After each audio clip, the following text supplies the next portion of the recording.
So, for thousands of years, what is now the United States was inhabited by these guys. These guys had a confederation. These guys had mounds. In 1492, this guy started European conquest of the Americas.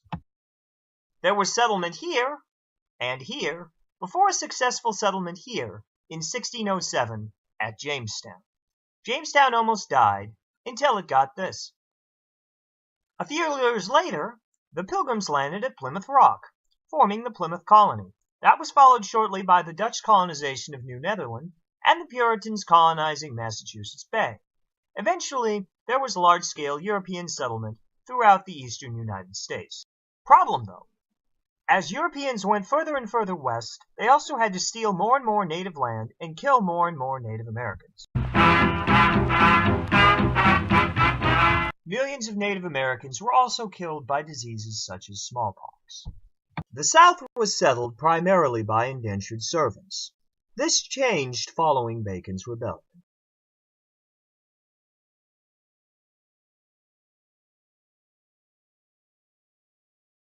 By 1732, there were 13 colonies in British America, some in New England, some in the South, and the rest called the Middle Colonies. During this time period, there was something called the Triangular Trade.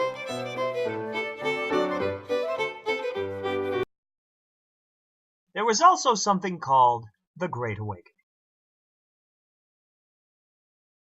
By the 1750s, Britain and France were fighting for world domination. This manifested itself in the 7 Years' War, which actually lasted 9 years, was called the French and Indian War in America, and may or may not have been started by George Washington. Britain won the war and became the dominant colonial power in North America. Following the 7 Years' War, Britain closed the frontier and imposed large taxes on the American colonies to finance the war.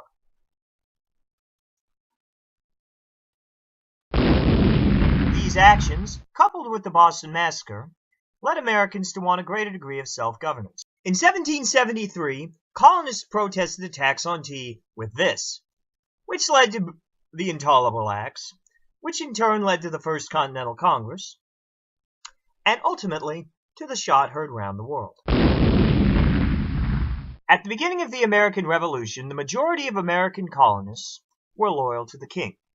That would not be the case by the end of the war, because this happened, which led to this. Though Britain held major American cities for much of the war, General Washington kept his army together, and victories at Trenton, Princeton, and Saratoga led to a French alliance and victory at the 1781 Battle of Yorktown.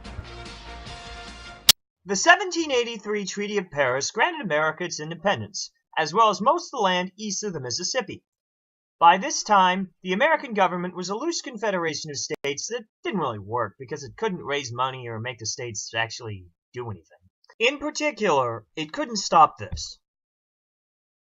In 1787, people, including Washington, Madison, Hamilton, and Franklin, got together to revise our form of government.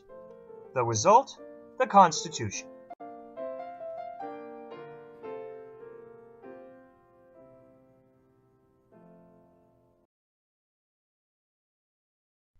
After a hard-fought battle for ratification, the Constitution was enacted and Washington is elected as the first president. Under him, the Bill of Rights is enacted.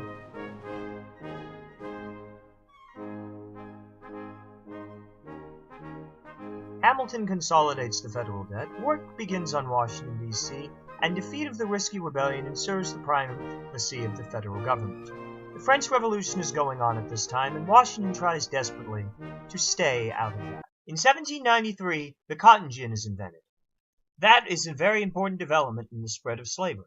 By the time Washington retires as president, two political parties have emerged, one led by Hamilton and Adams, the other by Jefferson and Madison. In the election of 1796, Adams is victorious over Jefferson. Adams almost starts a war with France, and his party passes the Alien and Sedition Acts to quell Jeffersonian dissent.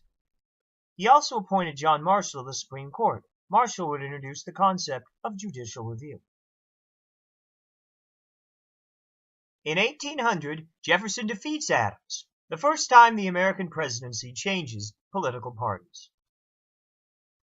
He arranges to buy Louisiana from France, then he sends these two guys to explore it. Meanwhile, surprise, surprise, France, now led by Napoleon, is fighting England for world domination again. We don't want to go to war, but this is hard because the British still have these forts on American land and they're stealing our sailors. We try to stay out of war with this, but that doesn't work, so we try this, and then this. But by 1812, the American government is dominated by war hawks like Henry Clay and John C. Calhoun, which leads to the War of 1812 between us and the British. Though the British burn Washington and defeat the French in Europe, the peace treaty reaffirms American independence without British forts. Following the war, there is an era of good feelings under President James Monroe where there aren't really any political parties. During this period, Henry Clay postpones the slavery question for a while with this, and advocates for an American system of internal improvements. More canals, more roads. This fuels early American industrialization. There's this place full of women working. Pretty soon, there'll even be railroads. In 1825, the Erie Canal is completed. That leads to this. It also leads to this, which leads to more people in these, and to these movements.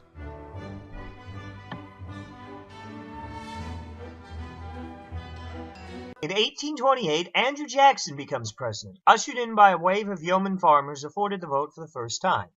He fights the bank, gives his followers lots of government cheese, and signs a tariff so high his vice president wants to nullify it in his state. Jackson had fought the Seminoles following the United States acquisition of Florida in 1819, and one of his main programs was the forced removal of the Cherokees from Georgia. Jackson ushers in the second party system between Democrats and Whigs.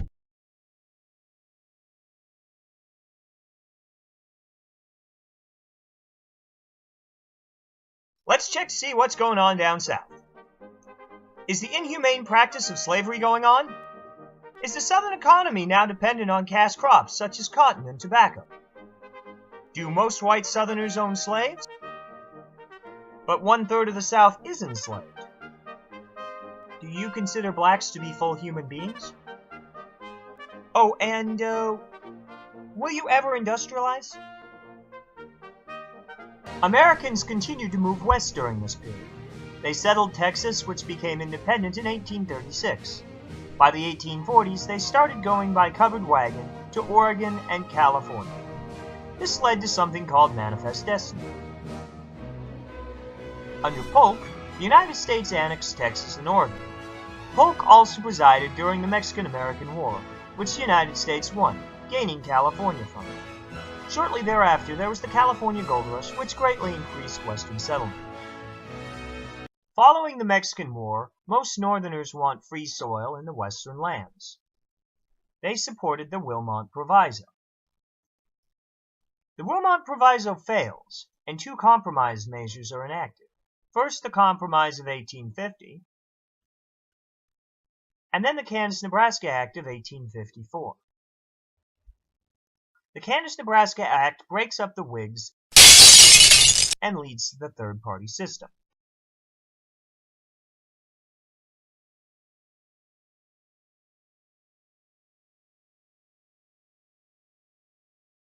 The 1850s is dominated by the slavery question. Here are some slavery-related things that happened then.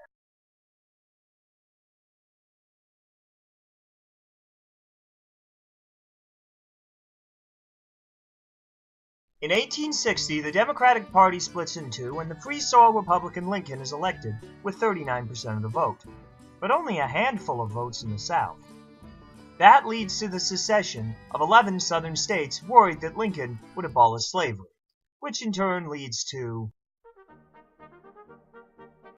It all starts here. The North has way more people, way more industry, and way more railroads, but the South has better generals and is fighting on its own home turf. The North's strategy is to blockade southern ports, control the Mississippi, and take Richmond. The South's strategy is to take some northern territory and hope for help from England. Taking Richmond should be easy if we can find a general who can beat Lee.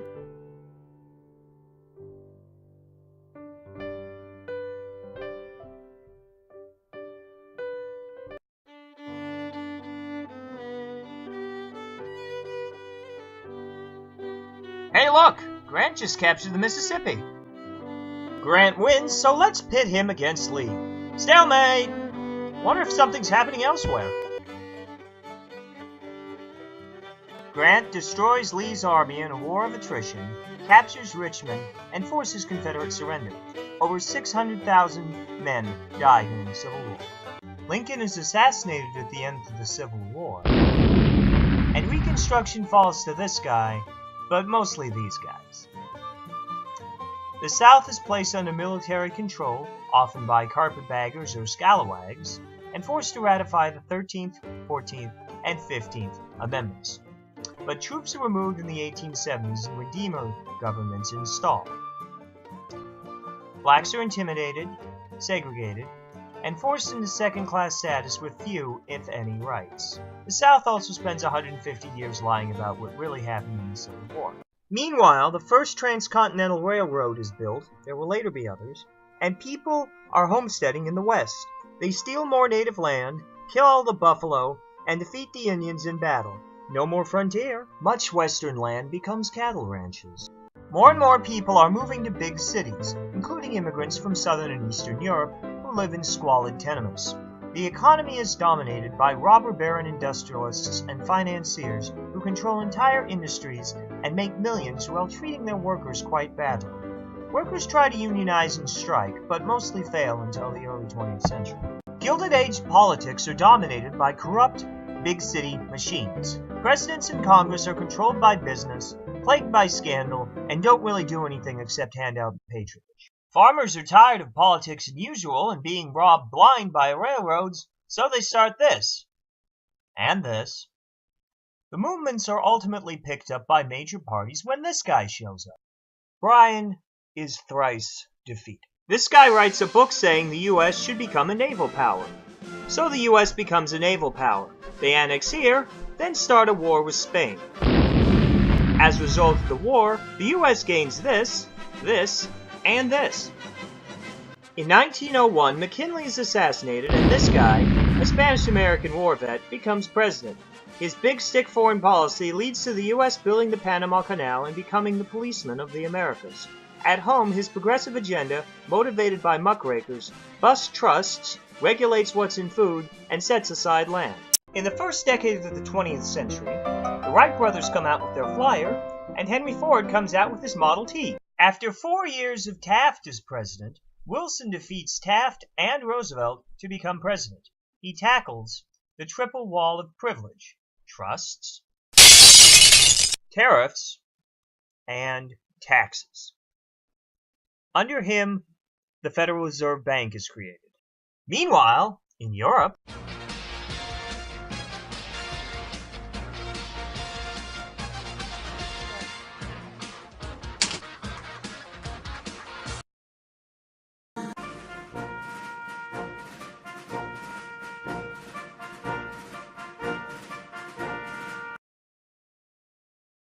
the U.S. is now the dominant world power and celebrates by ratifying 2 amendments that people had wanted for decades. America now enters the Roaring Twenties. Here are some good things about the Roaring Twenties. And here's some bad things about the Roaring Twenties.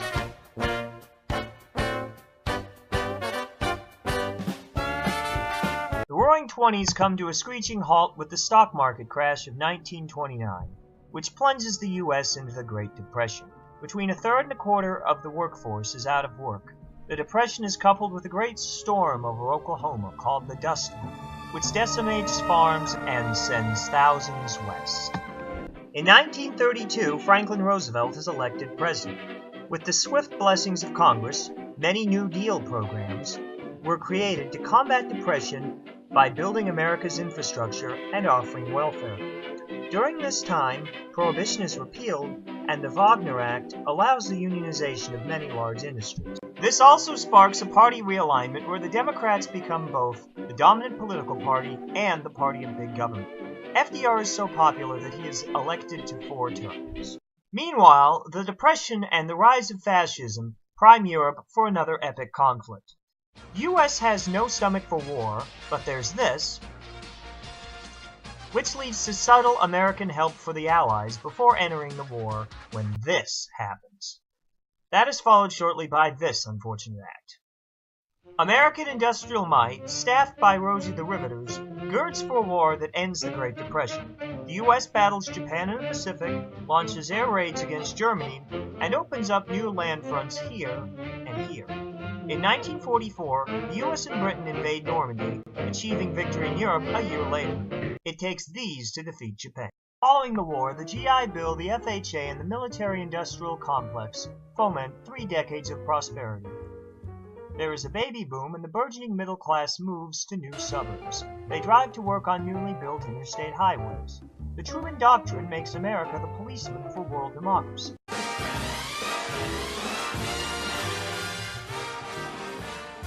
The Cold War turns hot with this attempt to contain communism.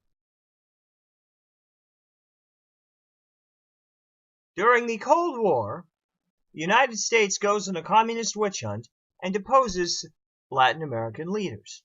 The US and the USSR stockpile nukes all over the world and compete to see who can send the most stuff into space. In the 1950s, there is an increased push for African American civil rights. In 1954, Brown v. Board of Education starts the process of school desegregation. The efforts of this woman leads to desegregation of buses and trains. In 1963, this guy leads a civil rights march on Washington. Following JFK's assassination, civil rights laws are enacted under LBJ to end desegregation and ensure voting rights. LBJ's Great Society also enacts new social welfare programs. Around this time, there is also a second wave of feminism pushing for true equality of the sexes. In the 1960s, there is something called the youth counterculture. Young'uns listen to strange music and engage in free love. They protest for civil rights, free speech, and saving the planet, but against the Vietnam War. Oh, did I mention the Vietnam War? This is another conflict over the containment of communism. We get involved in earnest following the Tonkin Gulf resolutions of 1964. However, things turn against the U.S. following the Tet Offensive, which brings down LBJ's presidency. LBJ's successor, Richard Nixon, engages in massive bombing raids before he is forced out of office in 1974. We pull out of Vietnam in 1975 and enter into détente with the Soviets. Many white Southerners and suburbanites think the Great Society and youth counterculture have gone too far. Christian conservatives, now a major political force, are upset at Roe v. Wade, which legalizes abortion nationwide. This leads to a party realignment that ushers Ronald Reagan into office. In the 1970s and 1980s, American cities are experiencing decay and deindustrialization as people move to the suburbs and Sunbelt. Reagan's anti-Great Society austerity doesn't help that. Reagan also has a secret arms deal. The 1980s end with the Berlin Wall falling and the Soviet Union collapsing. Reagan's successor Bush finds a new enemy. The 1990s are a decade of prosperity under Bill Clinton's third-wave politics. During this time, there is massive growth and innovation in internet and telecommunications. Clinton's successor George W. Bush's presidency is defined by this. This leads to the fighting of 2 wars to find oil and line pockets, fight terrorism. Under Bush, there is a major national disaster and an economic collapse.